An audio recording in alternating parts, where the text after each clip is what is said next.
सगळ्यांना जय महाराष्ट्र।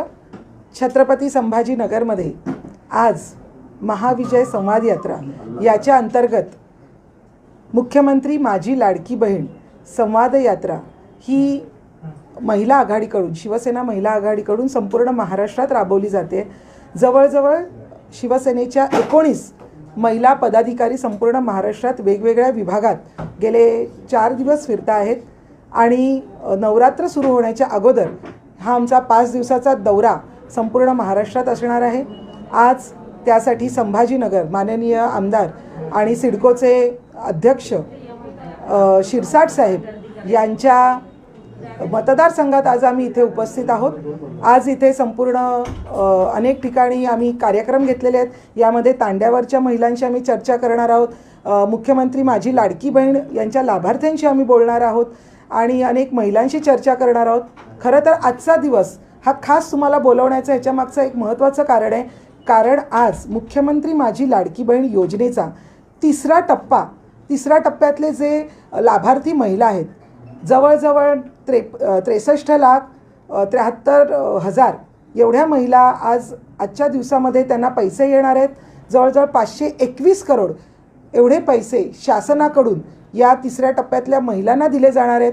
त्याच्यामुळे गेले अनेक दिवस जे बोलत होते की आम्ही यांना पैसे देणार नाही आहोत किंवा आम्ही पैसे देण्याचा हा फक्त जुमला आहे निवडणुकीचा, एवढं जे कोणी बोलत होते त्यांना ही एक चपराक आहे। त्यांना हे दाखवून दिलेलं आहे की आमचे मुख्यमंत्री जे बोलतात ते करून दाखवतात आणि त्याप्रमाणे तिसऱ्या टप्प्यातल्या महिलांना आज पैसे मिळायला सुरुवात झालेली आहे।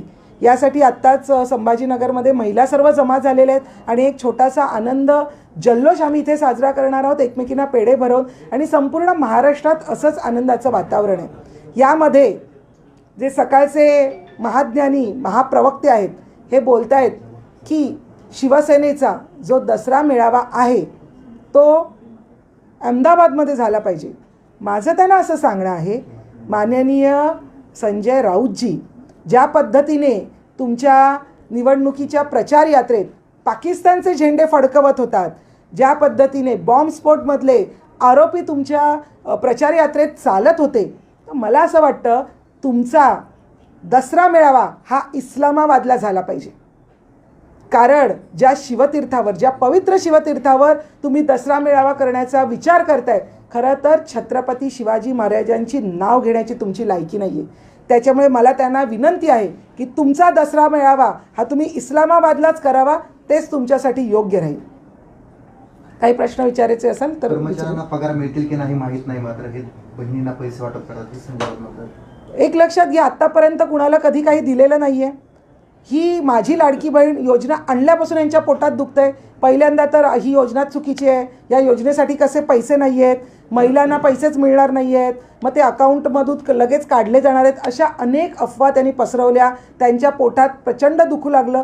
या योजनेचं काय करावं हे त्यांना कळलं नाही, त्याच्यामुळे अजूनही त्यांचे जुमले सुरू आहेत। मला वाटतं लाडक्या बहिणींना कळलेलं आहे की आपला भाऊ आपल्यासाठी काय काय करू इच्छितो। यांनी कधी स्वतःच्या सख्या बहिणीला कधी रक्षाबंधनाची भेट दिली नसेल, तर दुसऱ्या लाडक्या बहिणींना देण्याची त्यांची मला वाटतं मानसिकताच नाही आहे। आपली काय भूमिका आहे? आपण तांड्यावर जाणार, काय करणार, कशा पद्धतीने प्रोग्राम मराठवाडा सर्व? नक्कीच महियुतीचं सरकार हे महिलांसाठी काय काय करते, मग त्यात अन्नपूर्णा योजना असेल किंवा मुलींना पदवीपर्यंतचं शिक्षण मोफत असेल, मुलांसाठी स्टॅम्पेड असेल, तर मला वाटतं या सर्व गोष्टी या महिलांपर्यंत पोचल्या पाहिजे।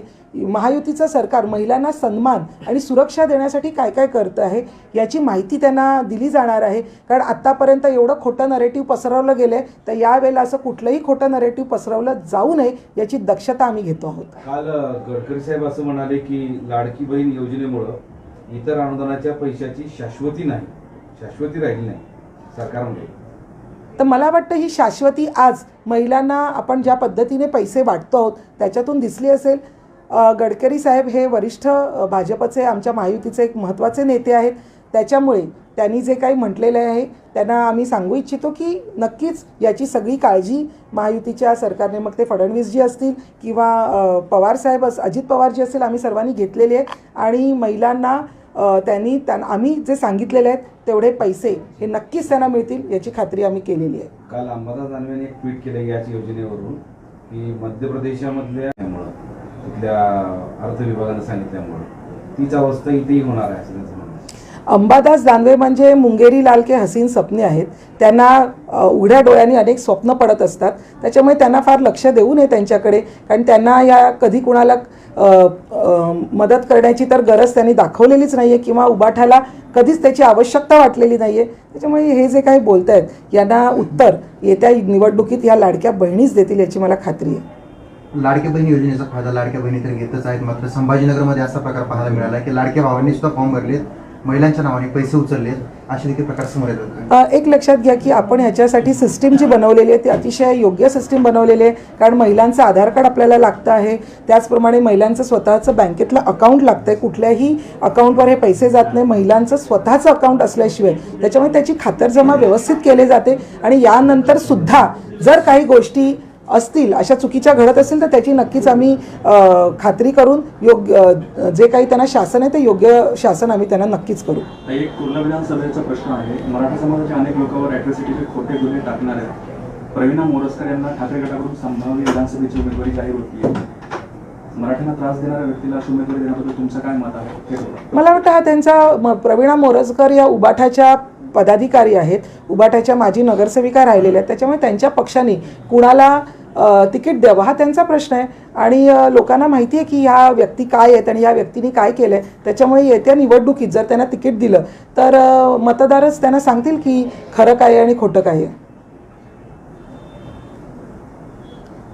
अजून काही प्रश्न राहिलेले आहेत? विधानसभा निवडणुकीसाठी महायुतीची उमेदवारीची पहिली यादी नवरात्रीच्या अगोदर जाहीर होणार आहे असं बघा, नक्कीच सगळ्यांचीच इच्छा आहे की आपल्याला कल्पना आहे की कदाचित निवडणुका या दिवाळीच्या आसपास होणार आहेत, त्यामुळे आपले जे मतदार आहेत मतदारांपर्यंत पोहोचण्यासाठी आपल्याला योग्य वेळ मिळावा म्हणून सगळ्याच राजकीय पक्षांची घाई चालली आहे. त्याच्यामुळे सगळ्यांचीच इच्छा आहे की लवकरात लवकर काही नावं जाहीर व्हावी, तर आमचे मुख्य नेते आणि मुख्यमंत्री माननीय एकनाथ शिंदे साहेब या संदर्भात योग्य तो निर्णय आणि सर्व वरिष्ठ नेते योग्य तो निर्णय घेतील आणि लवकरच या याद्या जाहीर होतील अशी आपण आशा करूया. राज ठाकरेंनी सल्ला दिला आहे की तुम्ही महिलांना पैसे वाटप करतात तर पैशांऐवजी तुम्ही त्यांना उद्योग द्यावेत. राज ठाकरेजी हे खरंच खूप मोठे नेते आहेत, परंतु या जे पैसे आहेत 1,500 रुपये, तर तुम्हाला मी सांगू इच्छिते की अनेक ठिकाणी या महिलांनी स्टार्टअप याच्यातून सुरू केलेले आहेत. अगदीच तुमच्याच मार्फत आम्ही मीडियाच्याच मार्फत एक आम्ही गोष्ट ऐकली की गणपतीमध्ये आरती करताना जे घुंगूर लावतात ते घुंगूर एका महिलेने विकत घेऊन त्या 1,500 रुपयात माझ्या लाडक्या बहिणीच्या योजनेमध्ये जे पैसे आले त्या 1,500 रुपयात त्यांनी घेऊन जवळजवळ 10,000 रुपये त्यांनी कमवले. तर मला असं वाटतं महिलांना छोटे छोटे उद्योगधंदे करायला ह्या 1,500 रुपयाचा नक्कीच फायदा होणार आहे आणि त्याच्यातून छोट्या छोट्या उद्योगधंदे त्यांनी ऑलरेडी सुरू केलेले आहेत आणि याही पुढे ते सुरू करतील अशी मला खात्री आहे. फडणवीस यांचं डिपॉझिट जप्त करा असं आवाहन उद्धव ठाकरे यांनी नागपुरातून केलं. उद्धव ठाकरे हे जे काही बोलतात, जे काही विचार करतात आणि जे काही करतात याच्यामध्ये कुठलंही ताळतंत्र नसतं. त्याच्यामुळे ते जे काही बोलत आहेत त्यांना फार सिरियसली घेऊ नका, कारण आम्ही आत्तापर्यंत जे योजना आणलेल्या आहेत, जे लोकांसाठी 2.5 वर्षात काम केलं आहे ते आम्ही लोकांसमोर मांडतोय. हे फक्त तोंड उघडलं की शिव्या, शाप, कुणाबद्दल वाईट बोलणं याच्या पलीकडे काहीच केलेलं नाही आहे. आत्तापर्यंत यांच्या पक्षाने कधीच कुठल्या महिलेला किंवा कुणाला मदत केल्याचं कुणाला आठवत नसेल. त्याच्यामुळे ज्यांनी कधी कुणाला मदत केलेली नाही, ज्यांनी कधी स्वतःच्या खिशात हात घातलेला नाही आहे, त्यांनी मला वाटतं सांगू नये की कशा पद्धतीने आम्ही काम करावं.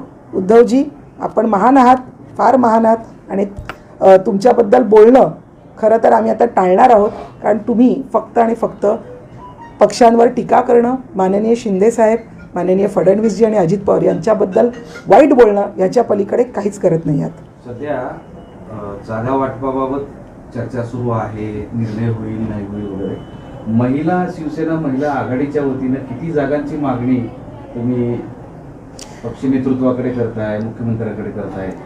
आमचे मुख्यमंत्री एकनाथ शिंदेसाहेब यांच्याकडे मागणी करायची आवश्यकताच नाही आहे, कारण त्यांना माहिती आहे की कशा पद्धतीने महिलांना सन्मान द्यायचा असतो. कारण हा पहिला शिवसेनेमध्ये पहिल्यांदा महिला नेत्या केल्या गेल्या आहेत, महिला सचिव केल्या गेलेल्या आहेत. महिलांचं नाव हे वडिलांच्या अगोदर लावण्याची त्यांनी एक GR सुद्धा काढलेलं आहे. तर मला वाटतं महिलांना नक्कीच यामध्ये आमच्याकडे यामिनी जाधव होत्या, खासदार भावनाताई होत्या ज्या आता परत आमदार झालेल्या आहेत, मनीषा कायंदे आहेत, नीलमताई आहेत. तर अशा बऱ्याच महिला आहेत आणि याही पुढे महिलांना नक्कीच सन्मानजनक अशा जागा मिळतील याची आम्हाला खात्री आहे आणि शिंदेसाहेब याबद्दल नक्कीच विचार करतील. तरी तुमचं काहीतरी असेल की आकडा एवढे 10 जागा द्या महिला, मला वाटतं 20 जागा द्या, नाही 2 जागा द्या, नाही असं. अशा पद्धतीने पक्षामध्ये माननीय शिंदेसाहेबांना नक्कीच माहिती आहे की महिलांना कसं सन्मानित करावं आणि ते त्या पद्धतीने आम्हाला सन्मानजनक जागा नक्कीच महिलांना देतील.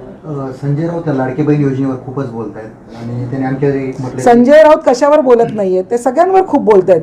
त्यांनी जे काही केलंय ते सोडून बाकी सगळ्या गोष्टींवर ते खूप बोलत आहेत. त्यांनी महिलांशी कशा पद्धतीने संभाषण केलेत हे आपल्याला माहिती आहे. त्यांच्या तोंडातून कशी वेगवेगळ्या नेत्यांबद्दल मुक्ताफळं बाहेर येत आहेत, कशा पद्धतीने ते शिव्याशाप देत आहे, हे सगळं आपण बघतो. त्याच्यामुळे त्यांच्या डोक्यावर फार परिणाम झालेला आहे. मानसिक संतुलन त्यांनी बिघडलेलं आहे त्यांचं. 100 दिवस ते जेलमध्ये जाऊन आलेले आहेत. त्याच्यामुळे त्यांच्या विचार करण्याच्या पद्धतीवर सुद्धा परिणाम झाला आहे. त्याच्यामुळे माझी मीडियाला विनंती आहे की त्यांना फार सिरियसली घेऊ नये, कारण इलेक्शनच्या काळामध्ये ते लवकरच अंगावरचे कपडे फाडून तुम्हाला दगड वगैरे मारताना दिसतील, तर तुम्ही जरा त्यांच्यापासून सावध राहा. मत विकत नाही, ते काय म्हणतायत ते त्यांच्याकडे फार लक्ष देऊ नका. ते रोज काहीतरी म्हणत असतात, कारण त्यांनी म्हणण्याशिवाय दुसरं काहीच केलेलं नाहीये. त्याच्यामुळे फार सिरियसली त्यांना घेऊ नये. थँक्यू. धन्यवाद. जय महाराष्ट्र.